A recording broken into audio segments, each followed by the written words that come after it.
Hello, everyone, and welcome to Optimizing Personalized Learning in Latin America by Implementing and Scaling Digital Transformation. This is a Times Higher Education webinar in partnership with D2l. My name is Alistair Lawrence. I'm the Special Projects Editor at THE, and I'll be chairing today's discussion.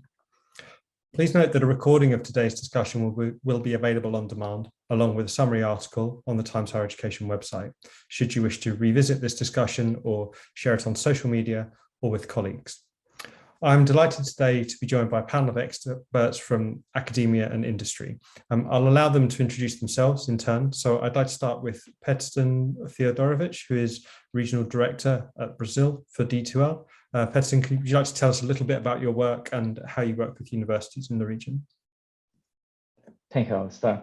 Good morning, good afternoon to everyone. So it's a pleasure to be here with you and with our customers today to present a little bit of our experience in this digital transforming period that all of us are being passing through.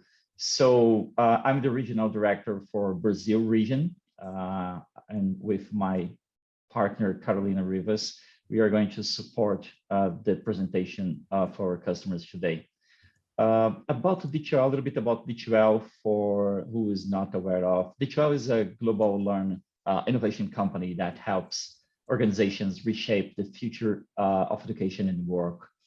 D2l in its platform, Brightspace, are in the market just over 20 years, and our team has around 1,000 employees around the world. We are currently work with over 1,000 customers in 40 different countries in 6 continents around the globe. We have using around also 14.5 million users using our platform, and our technology is currently being used by customers across all segments. So in the early stages of K-12 until the corporate sector passing through higher education, we have been very successful in this aspect. That short introduction leads me to pass the microphone to my partner, Carolina. Hi, good morning from Mexico City. I'm Carolina Rivas. I'm the Regional Director for Latin America in D2l. I have a lot of experience, more than 15 years working with academic institutions here in Mexico and in edtech companies with responsibilities throughout Latin America. And I'm so happy to be here sharing my experience, my ideas about this digital transformation that we are living. So thank you for the invitation. Great, thank you both very much. Anna Karina, can we come to you next? You can tell us about your job title and your institution, please. Sure, my name is Ana Cruz. I'm currently in Yucatan, Mexico. I work from the Anáhuac University. You know, Anáhuac University is a Catholic private university. We are currently ranked among the top 2% best universities around the world and in the top 3 private universities in Mexico.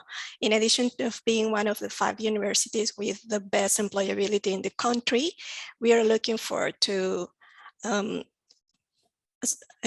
help our students to acquire knowledge, skills, values that allow them to become great leaders and serve more people.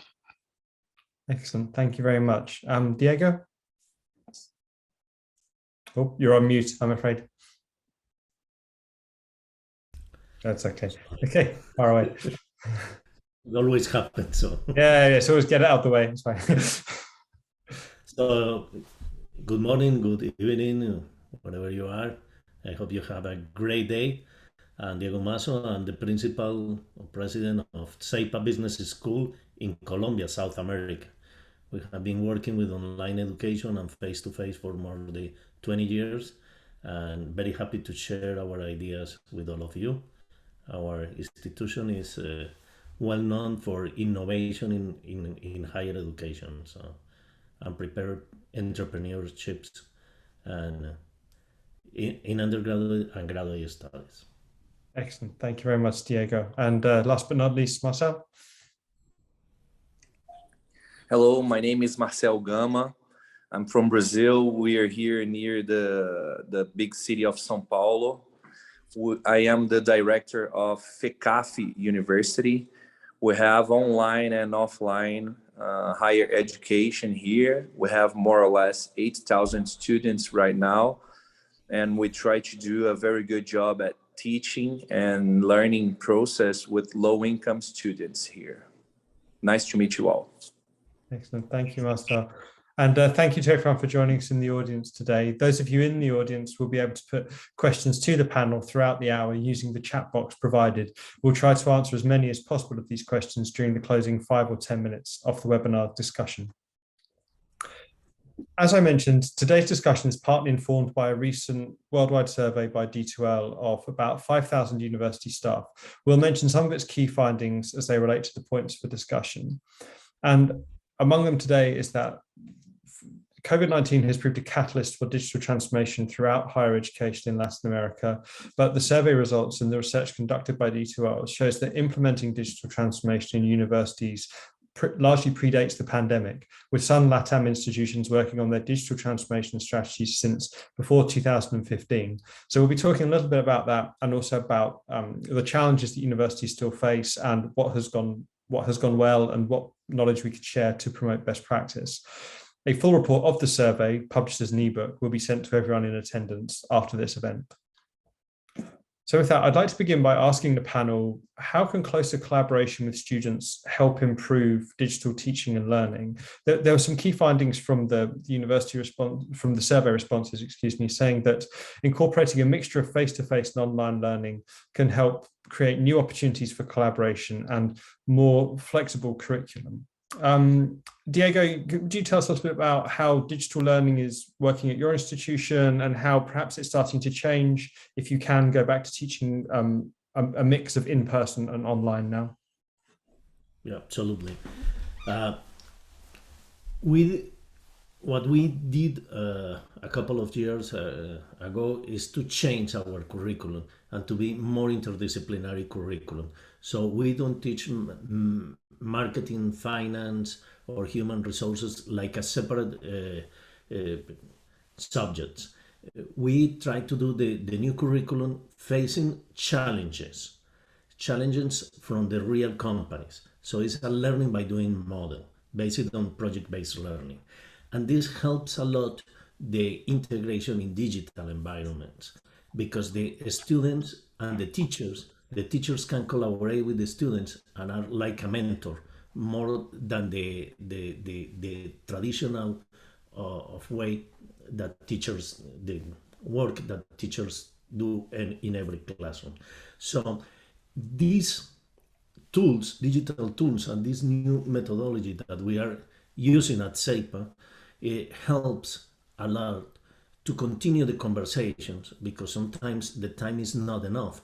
But if we have the tools like chats, forums, or other tools, it can help to use better the time in the classroom for that. So that's the way that we are doing, and it helps a lot the collaboration between the teachers and the students. And has there been a strong appetite to collaborate in this way from teachers and students? I mean, initially, I imagine, like many institutions, you're forced to do it because of recent events, but now, do you think it's a permanent change where people almost expect this type of working now? Sorry. Oh, sorry. Do students and teachers, do they almost expect to work this way now because of the shift to online? We changed the completely institution. So everybody has to work in this model. So, and we use the technology to extend our face-to-face programs, but also our online students can connect in our own campus. So the technology is our main campus right now. Is where we have more conversations, more interactions with the students and the teachers. But the changing in the model of doing learning by doing helps a lot the collaboration between the students and teachers, because it's not that I transfer some knowledge, it's that we co-create a solution for a real problem company. So that's the way that we are working right now. I see the real world application. Yes. Anna, how is this change taking place at your institution? How is collaboration different now? Well, right now we have a lot of collaboration between teachers and students, and I guess this collaboration helps us to improve the engagement between teachers and students, but also are helping with the major issue that we have right now, which is motivation among students. When students feel like isolated, they tend to be unmotivated about the student itself. So closer collaboration help us to improve engagement, also improve motivation, and also help us to solve some critical points among the support system, and to resolve those services points which are generating like a little bit of pain between our students, our faculties. And those collaborations are also supporting learning outcomes. And it's a major issue for us to be able to acquire those learning outcomes, and that wouldn't be possible without a closer collaboration between those two main factors in our education environment. You mentioned there's still some pain points, which is only natural. It happens, but are there any that relate to teaching and learning specifically?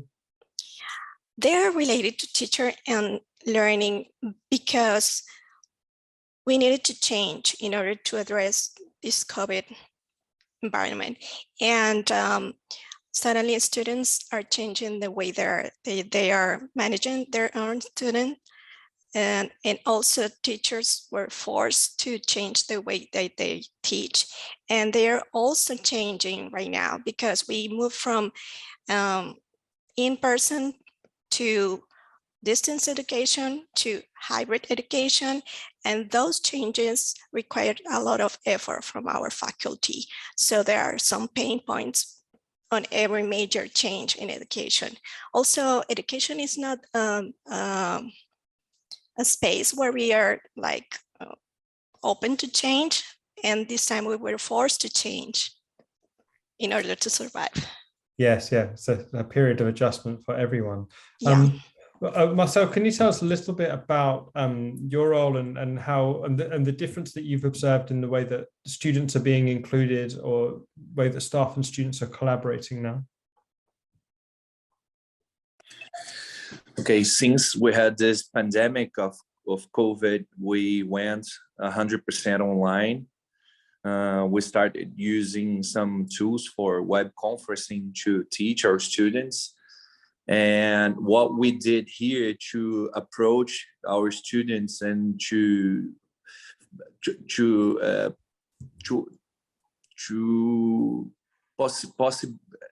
I would say to help them get in touch with each other was creating WhatsApp groups. We created WhatsApp groups for them to interact with each other.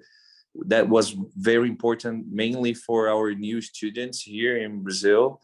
And what happened is now, when we can come back, a lot of students that used to be presential, used to study here, not online students, like offline students who used to come here, they don't want to come back because they like it very much, the thing to can learn and at every place with their device or stuff. And I think this is a change that came and it will not come back, this online study. And what we tell our teachers here is we only should ask the students to come here to the campus now if we think the best space for learning process is here. So if we have something like a dynamic, or you're gonna have something different, which presentiality means something, we should tell them to come. Otherwise, we should keep learning away, because it's very comfort for them and it helps our students. We have low-income students. For them, it's better to stay at home, and they save money, and it's better to do with their working as well. Have you observed any difference in slightly older students or more adult learners or older members of faculty being less enthusiastic about shifting to online? Oh, this for sure. Yes, older students, they are less engaged in this virtual world, and this is something new for them. A lot of them recur to their children or their younger relatives to help them get online. We had some trouble as well here in Brazil with connectivity. We needed to lend some devices for some students which didn't have the devices to go online during the classes. And another thing is we recorded every online classes so as people with difficulty to access. I don't know if this is something, a reality over United Kingdom. In Brazil, we have some issues as well until now about this thing of connectivity. So we kept the recordings, and they could go to a hotspot once in a week and download the classes to see whatever and whenever they could. I think it's UK, Brazil, Colombia, Mexico, everywhere have these challenges. It's like you say, it's the schedule and also the technology. Yeah, absolutely. To move on to the next point we have for discussion today, brings us quite nicely to what digital tools and new ways of working can help improve access to digital education. Carolina, perhaps we could come to you. You could talk a little bit about what D2l does and how it helps improve access. Okay, the thing that I want to mention when you mentioned that question, the first thing that I think in this moment is probably you can have the best tools, okay, that you can find in the market, but for me the important thing is how we can use those tools to support the learning process. Why? Because, for example, with Brightspace, obviously we offer Brightspace, and obviously it's a very powerful LMS, a very powerful platform. But at the end, if the teachers or the faculty decided not to use as a LMS, obviously the result can be so different. Okay, and I mentioned this because talking with different CIOs of different universities in Latin America, that mentioned that before the pandemic situation, in some groups and in some universities, the LMS was used just a place to upload content, you know, readings, Word documents, PowerPoint presentations, but obviously an LMS is much more than that, you know. It's a tool to support the learning process. And that's why the important thing is how we are using those tools. Nowadays, obviously, this pandemic situation pushed a lot of changes. And nowadays, you can see different activities, you can see interaction between teacher and students, you can see discussions on the platform, you can see how students, a group of students can co-evaluate another students. And obviously with this kind of interactive activities, we can support the learning process in order to achieve the academic goals. And I think the most important thing, to develop a specific group of skills. Okay, thank you very much. I have, Peterson, would you like to add anything about your work in Brazil?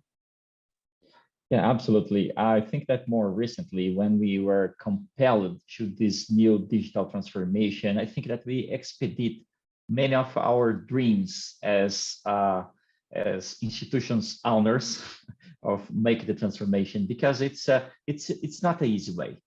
When we talk about technology, we always think that we will have our daily routines supported in a easier way, and that's true.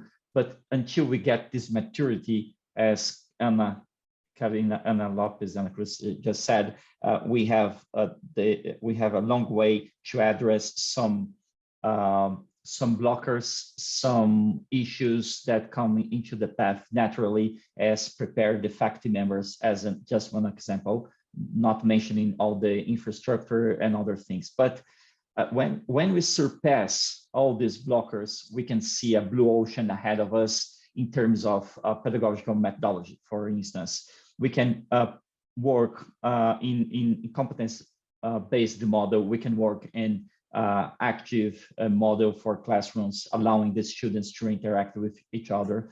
We can provide a class progress following up right after some asset is posted or some quizzes is responded. So we have a lot of tools that we cannot imagine the same performance in in-person classes, because it's pretty much impossible. A professor, for instance, provide a personalized feedback for each one of the dozens of students that they have in traditional classes. But through the technology, we can see a new world in front of us in terms of new possibilities. So very briefly, we can talk about competence-based education. We can talk about active methodologies. We can talk about learning paths, that personalized education that provides personalized content for each student. So I think that this new reality that is clear, demonstrating that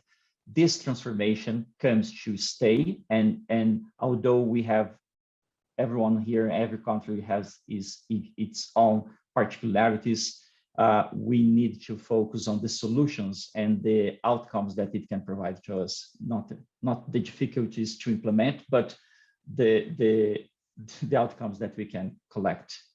Absolutely, and to that point about delivery, one of the findings in the research that D2l conducted in Latin America noted that smartphone penetration in LATAM is about 70%, which is quite high compared to other regions of the world. And I wanted to ask the panel about how students accessing course content, perhaps on a mobile phone, changes the way that you deliver it. You know, if you go back 10 or 20 years, you would just assume people would be working on a laptop or a computer, whereas now a phone might be their first mode of contact. Marcel mentioned about setting up WhatsApp groups and bringing new communities to life that way. I was wondering if considering how much do you have to think about the different devices people are using when you are delivering digital education? Anna, would you like to? Yeah, quite a lot, because mobile learning is our reality, and our students are not tied to a PC or a computer. They're users of mobile technologies, and we are forced to really think about the nature of our contents and to use universal design for learning principles and also accessibility standards to make sure that those contents are available in the best way for them, to make sure that the information is really accessible for all of them in all the formats that they need, in the moment they need it, in the way they need it, in the size they need it, in the channel they need it, because we are all working in the same principles of pedagogical active learning, and we need them to be able to understand and to acquire and to consume those contents. And how is it is it a long-term process of continually looking at what works and what doesn't, and seeing, you know, what are the popular ways in which people are accessing information, what is working, what is not getting the results, and making adjustments?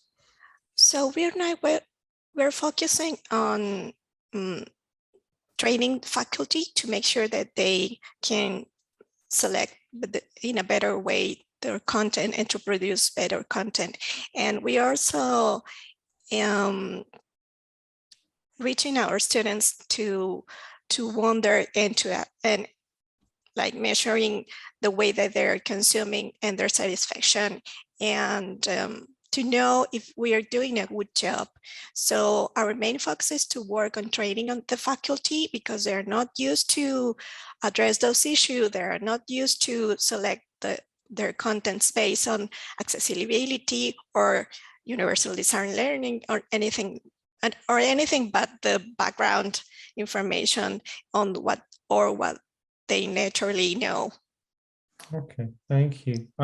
Diego, can you tell us a little bit how you are helping perhaps faculty manage their workload? You know, there's a lot of training which creates extra work, and there's a new way of working which creates extra work, and then there's the teaching and assessment that you have to do as part of your job. Yes, we have we have a special team that design all the content for the university. So the teachers focus in the creation of the content, but the production and to understand how they work and all those things, how the content is delivered to the different type of devices, it is not a faculty job. We have a special team to do that. And but what we are doing is we try to understand what the technology brings to us and how to implement it in pedagogical way, how they can use it in the pedagogical way. For example, Zoom or any video conference system, but we need to create some interaction. It's not just giving a lecture, because that doesn't make sense for the students and they get tired very easy, but how they use that, or how they use different tools that let the more interaction between the students and the teachers. So is it a process of staff continuing to learn while they work this way? Yeah, and we also have a team that is looking for different tools and how we integrated that in the ecosystems, so the information can be so we can have a traceability of the information in the progress of the students. So that's very important for us, that all the tools that we put it around our ecosystem can interchange information to see the progress of the students. Okay, thank you very much.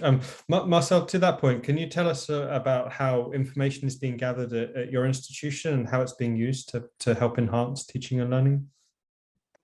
Yes. First of all, we have some professionals here in user experience and customer experience. I think we are very great about we're very happy about using Desire to Learn, because I think it's the best LMS about design and user experience. This is something we really count here in our institution.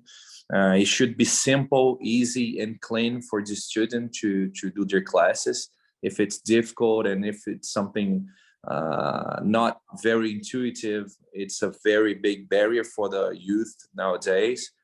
And something we learned here as well is our students here, more and more, it's more difficult for them to read a lot. The reading is something that they are not getting used anymore. Everybody's on YouTube now watching small videos. So we are trying to change the way we teach. We're displaying some videos, some sketches, some audios, like a playlist, like an Audible. And we do a lot A/B testing here to see what works and what doesn't work. But the main thing is today is very difficult to engage with the young student, because the way they consume content is very different from how our parents and grandparents used to consume content. So we need to adapt. I don't think we can do whatever we want with them. We need to adapt to the reality and do something that they like and have pleasure to do, even learning. Okay, thank you very much. To that point about gathering information and presenting it in different ways, Carolina Pettersson, could you perhaps tell us a little bit about the type of information that universities use the most when they gather it through your platform? Okay.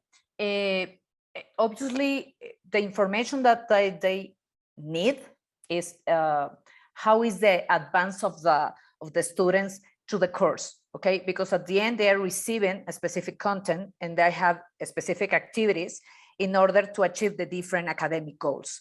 And they can see how the student is advancing through the program, okay?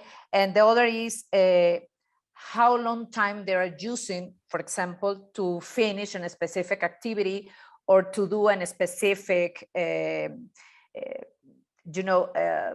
okay, I think it's most of them they are activities, no? So But the important thing at the end is the teacher can do the right follow to the student, and at the end be sure that they are achieving the academic goals, developing the right skills, okay, and even I think they're achieving the learning outcomes that they want.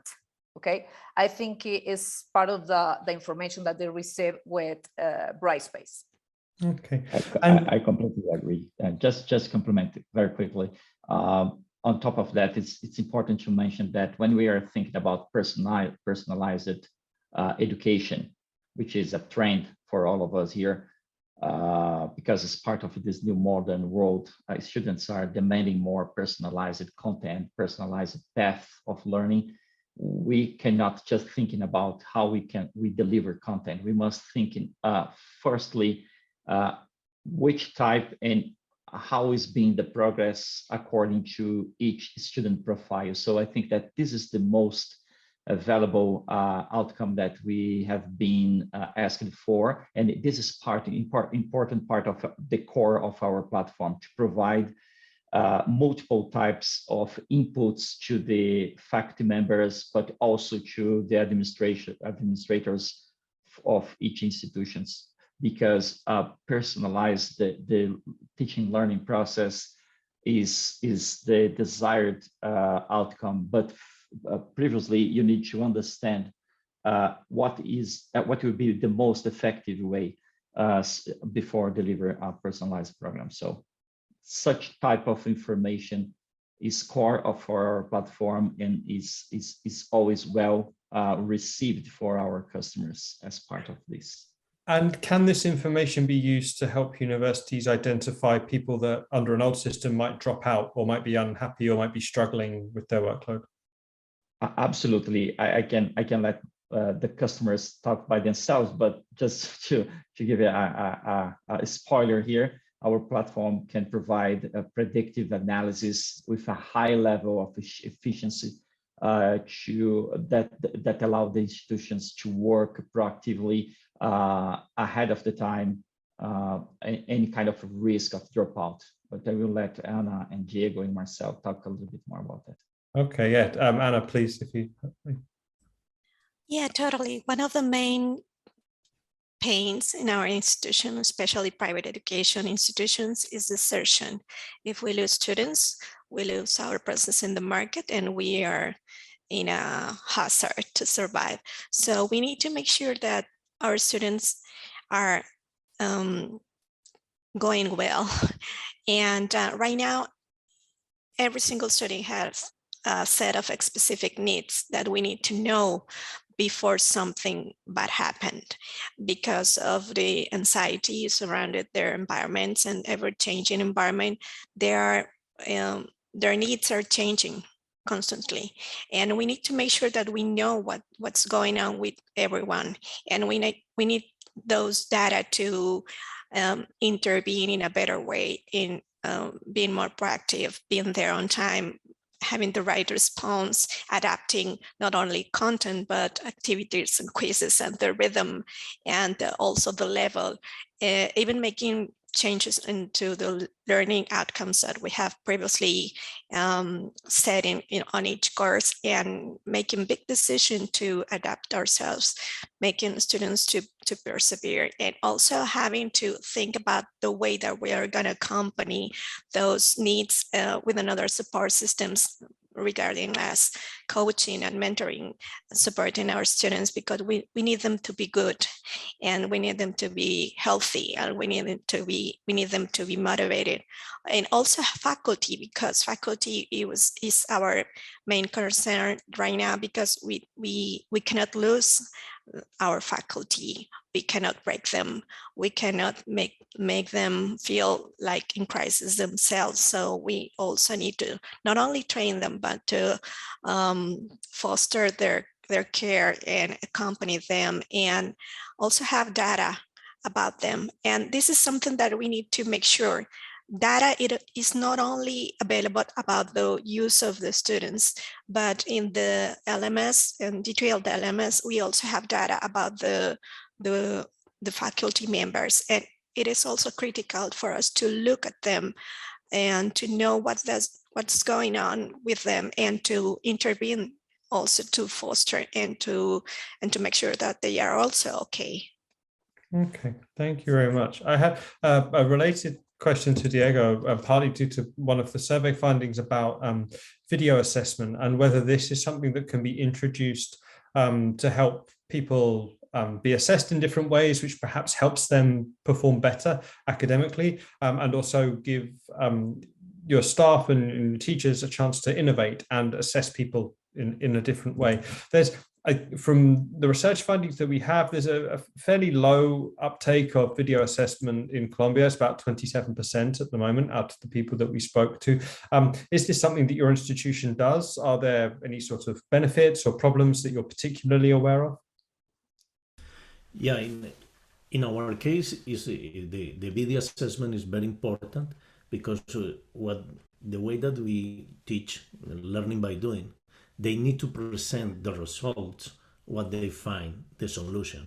So sometimes it's not very easy to have the companies inside the classroom, but the video becomes a great opportunity to evaluate our students. So, and you know who is presenting and what the way that they are presenting, and it gives you a little more context, what the students did the work or not. But I want to make a point, Alistair, about the past topic about the data, because I think this is one of the change that we are going to have in education. We will have more data of the process completely. So it helps to have early alerts to prevent the desertion and increase the retention. Also, we have the data to support our students or faculties, independent where they are struggling in the different things. Bloom in the 90s, in the 80s, just make a study how to support and make the students perform 2 Sigma better. And 2 things that they say, we need to provide more content to the students that are struggling with something, and the other thing is more tutoring or mentoring those students. You cannot do that with the big groups or even in small groups, because you don't know that. But if we have data, we can identify those students that need more content or maybe more mentoring. And that's one of the things that we are implementing right now, using the data that the LMS provide. So I just want to come back to the other question. Of course, no, it's an important. Those 2 parts I think are important. Sorry. Yeah, and it becomes all related when you're looking at one platform and looking at how people learn in different ways. Marcel, there were some other findings in the research that D2l took for LATAM that talked about how in Brazil, video content in particular is being used to help build communities in a different way of people learning and teaching. Have you seen applications of video teaching and learning that has increased interaction with students and staff? Yes, as I told earlier, video content is very important for the process of learning. We have like everybody micro learning at YouTube. When you need to do something in your car right now, you see a video on YouTube and you learn it chirurgically what you need. And we are using as well video assessments. I think the assessments shouldn't be always like tests and written as used to be. We do pitches as well to evaluate our students. I think we should look to assessments in a broader way than only written assessments. And we are always stimulating students to do some video, because they train a lot of soft skills as well when they produce this kind of contents as well. I don't think if I asked your question specifically. Yeah, no, you did. And you raised an interesting point about the soft skills as well, because this is something that obviously employers increasingly say, okay, well, you've given us a graduate with knowledge, but they don't necessarily have the skills to have a job and work, to adapt to the culture of work, which is very different to the culture of study. How much are you able to measure soft skills acquisition? Is this something that is going to be in every course now, or is it just easier to teach, so it is happening organically? Here, we think that the soft skills, we teach them much better with the way we do the teaching. The methodology is what train the soft skills. For instance, if you give a small period of time for the students to produce something, you're training them to work under pressure, for instance.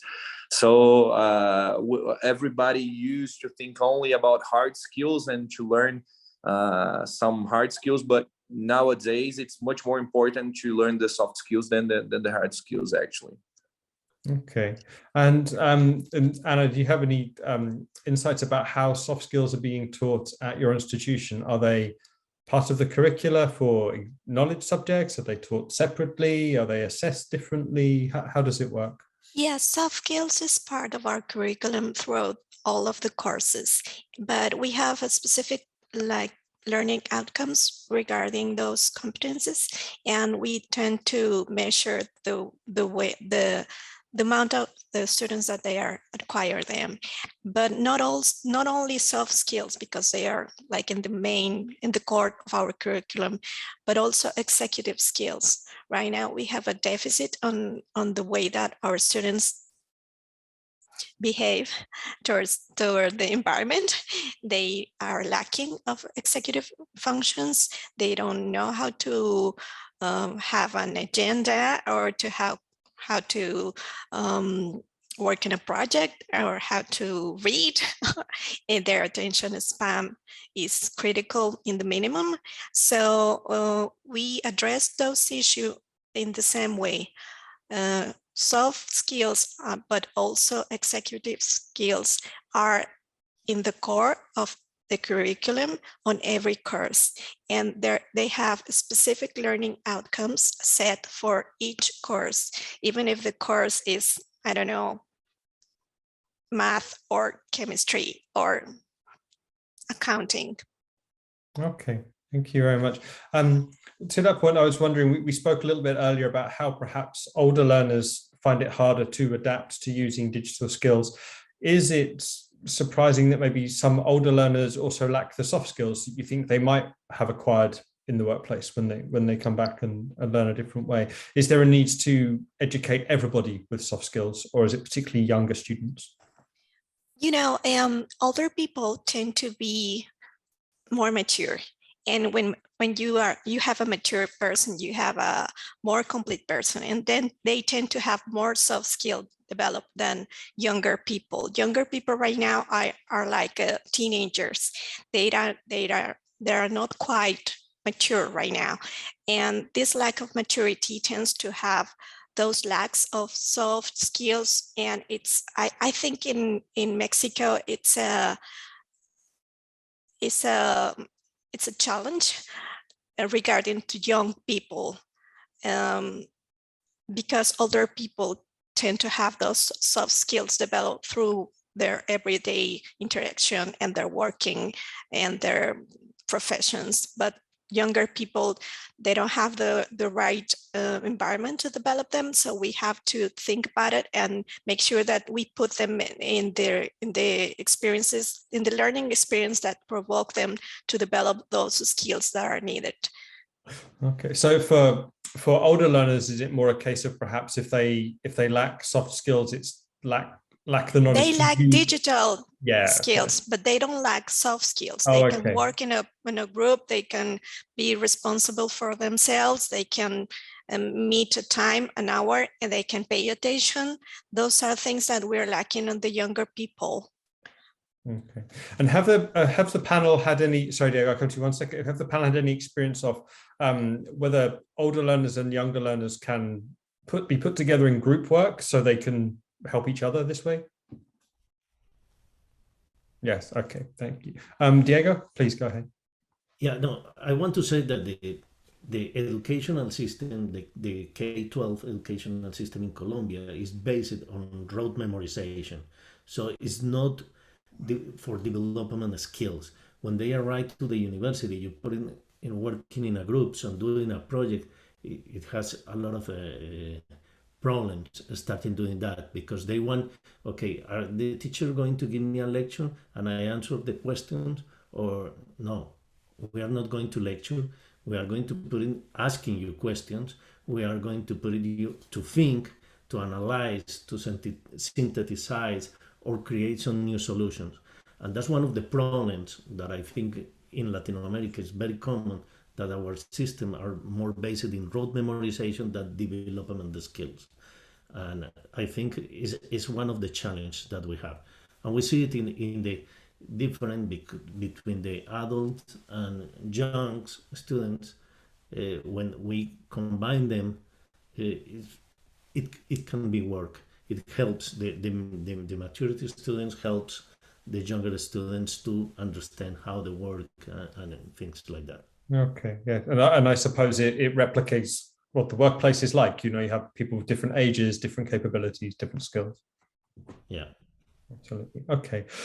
Another topic I'd like to ask the panel about is what perhaps needs to be retained out of in-person teaching and learning, because we've spoken a lot about the benefits of being able to learn online. You know, there's more flexibility, it reduces cost in some cases, it increases access in other cases, but there are still lots of examples of people wanting to go to university to absorb the culture of that institution by being in a place and being in a physical environment where they can learn and meet other people. So I'd like to ask the panel how they are managing this balance and what are they carrying out in person in order to help students with this.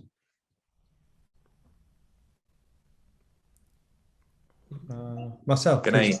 Of course. Okay. I think the university, more than a place where you learn, is a place where you do networking, where you get together with friends.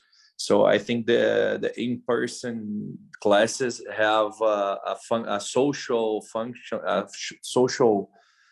function that it is not always replaced by the online. When you're doing university, it's a stage in your life where you live together with the others. So I think this is important, and we should remain with some in-person teaching so as the students can live and chat with each other and do what we always did when we went to university. But what we're doing here, we are trying to do the middle ground of online and in person. We're trying to schedule some in-person classes, and we are stimulating our teachers to do some different dynamic. It is not worth to call the students to come here to do a speaking class where the teacher only speaks and the students, they only listen. This works better in a video like Zoom, like we're doing here, than in class. But we can do like a study case, we can do a dynamic.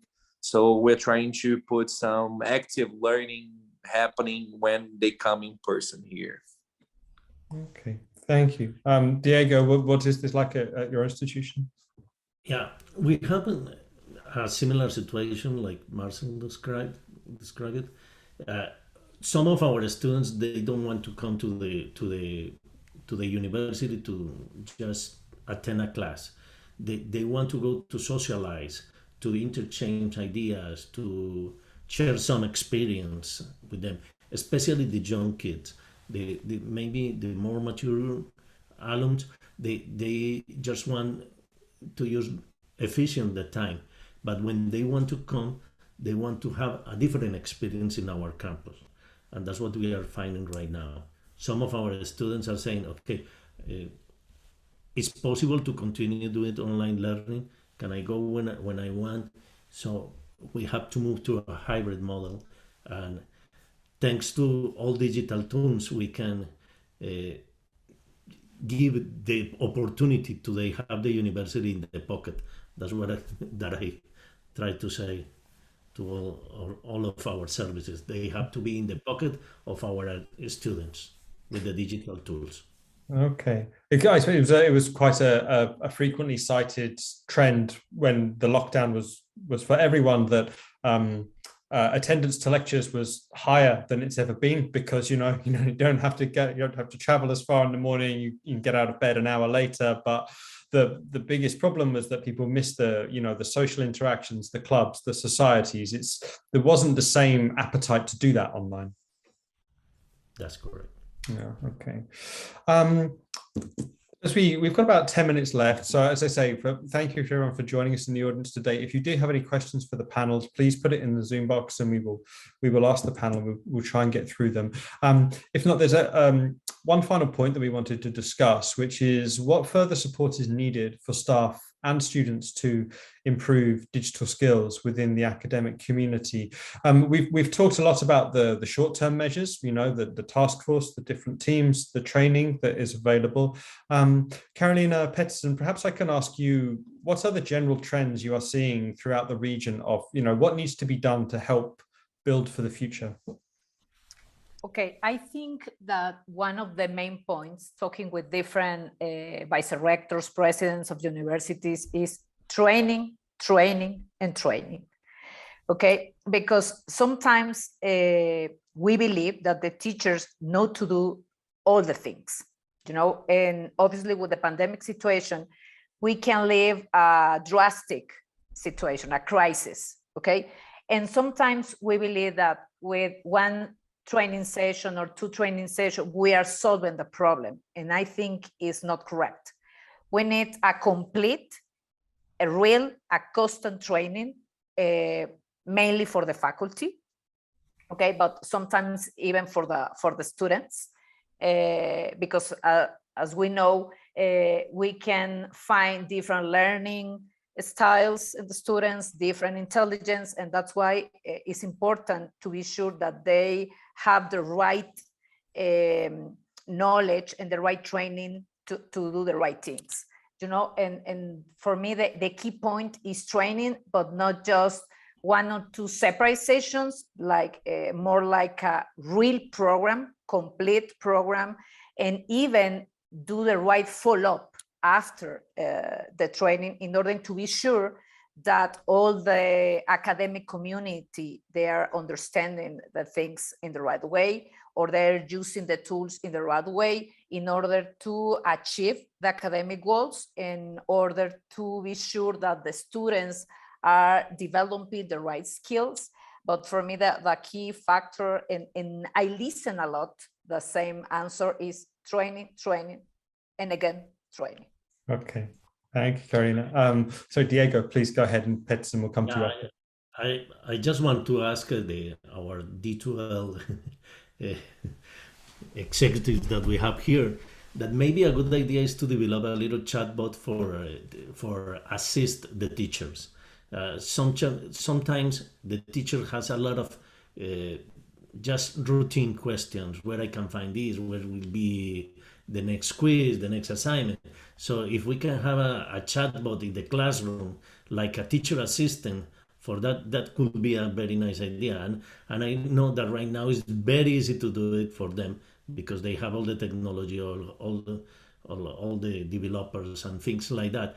We need to think that if we are in digital world, we need to give the students a surrounding the students. So don't let it go. How we don't let go the students, how we identify those students that are not engaged enough. And I think we have the data, we have the tools, we have everything, but we need to develop some more intelligence. For example, D2l has intelligent agents, but are for specific functions. Why not we go to a chatbot to assist the teacher in the routinary task? That's something that I want to ask for D2l, and other things that we can have. Should be very good. Yes, Thank you. I will also like to address with you this kind of stuff, because we don't only need training. Faculty and students, they are not expecting only training, but they are expecting support. we need to meet those expectations. We need to set up proper channels, support system channels, and online support systems and online channels, not only attended by bots, but by people, because right now our customers, which are faculty and students, are expecting from us to be there when they need us, and they will need us 24/7, every day, every time. And they will need us when they will need us. And we need to be there. We need to be prepared. So we need to step it up and set up proper channels, proper support channels to be there to ensure that we have the answers to their questions. Even if we have the support from the LMS, even if we don't have the support from the LMS, we have to think and set up those channels by ourselves, because it is expected from us to be there and also to accompany. And we also need to have some other forms of company and to be there, like mentoring programs, like coaching programs, to support not only students, but faculty with their pains and their expectation and their needs every moment. This is something that is not going to go anywhere. This is something that is going to be a challenge from now on, and it's going to be a bigger challenge as the time passes, because we are supporting multiple learning ways. We are supporting models, we are supporting distance education, we are supporting on-person education, but we are also supporting hybrid education, and it is all happening at the same time with the same people, and they requires our presence there always, to have the answer, to support, to guide, to accompany, to make sure that everything is function, but to make sure that I will make you feel secure, capable, and proper to the way that you're thinking and you're doing your job. Okay, thank you. Peterson, to that point, are there other barriers that you're aware of, or other long-term problems that you think need to be addressed? I guess accessibility. I'm sorry, Peterson. Oh, no, go ahead. Go ahead. No, I think I would love to hear. I think accessibility is going to be something that we need to address pretty soon. And maybe in Latin America, there's a barrier about thinking about accessibility, and we tend not to look at it in the way that it's going to impact us. Every student right now has some form of learning disability as a result of trauma, of COVID trauma. And we are not treating them as someone who has this trauma effect on their learning capacities. So they are not accomplishing the standards and the learning outcomes that we are expecting to be getting. And we will find pretty soon that is the way that we are teaching them, not taking in count that they have special needs, that there are some accessibility barriers in terms of attention, in terms of which kind of content do we tend to consume, in terms of our learning channels, our own deficit of executive or reading or comprehension skills. So I think this is going to be a major issue for Latin America, and it's not in the radar of everyone right now. Okay, thank you. Yes, thank you for raising it. I know it's a topic that comes up a lot about how to manage well-being when there's still a lot of disruption going on for staff and students. It's a very big challenge. I'm sorry to take us off course slightly, but we do have one question from the audience. This is from Camila Montero, who says that she would like to know the panel's opinion of hybrid lessons where the teacher is online and students can choose to come or attend online. I was wondering if any of the panelists have an opinion about whether those work, whether you do them or not. Oh, okay, Anna, you take quick. I'm sorry, we are tight for time, so I might have to kind of get around everyone quickly. Sorry, we have developed our standard for hybrid education, and we tend to divide one class into 6 times, and we make sure that every class you have an overview of the content, you have a personal exploration of the content, you have the teacher exposing the content, but you also have personal, working with the content to produce something like an evidence of learning. And you also have to have one time to make sure that you work in a group to produce something. If every hybrid classroom have those chunks of times and those specific activities within the course, hybrid courses are really meant to success. But if you take out some of these activities from these courses, hybrid courses are not the ideal courses for the people who are not in this classroom, and as they are perceived as something like more like a barrier. I think it's kind of when you see a cooking show and you're expecting to taste what you're cooking. So you have to be involved in the cooking, and you have to be involved in the what that you're making. So you have to make sure that if you have setting up hybrid courses, you have those 6 points achieved. Thank you very much. And also thank you, Marcel, for replying in the chat. I think we've managed to do a blended response for reference and in person. I'm really sorry, we are out of time, I'm afraid, but thank you to everyone for joining us today, to Anna, to Diego, to Marcel, and to Carolina and Peterson for joining us from D2l. It's been really interesting listening to the different responses from different countries, and you've been very kind and generous with your time by sharing your knowledge with us. As I said at the beginning of the hour, there will be an accompanying ebook about the research that we've mentioned today that will be sent to everyone who has registered for this event. There will also be an on-demand version of it published on the Times Higher website, and also a summary article of the key findings. We will send that to everyone who's registered. We will also send it on to everyone on the panel as well. So thank you to everyone for joining us. We hope you've enjoyed the event, and we hope to be able to engage with you at THE events in future. Thank you and goodbye.